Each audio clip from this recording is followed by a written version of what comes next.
بسم اللہ الرحمن الرحیم۔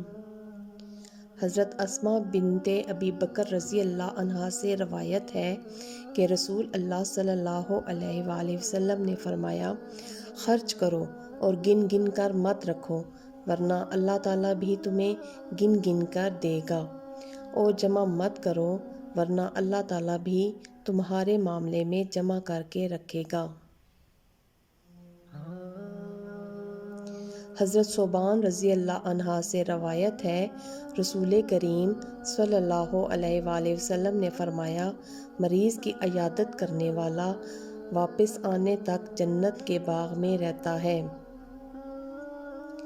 نبی کریم صلی اللہ علیہ وآلہ وسلم نے فرمایا، تم اللہ تعالیٰ سے ایسی حالت میں دعا کیا کرو کہ تم قبولیت کا یقین رکھا کرو، اور یہ جان رکھو کہ اللہ تعالیٰ غفلت سے بھرے دل سے دعا قبول نہیں کرتا۔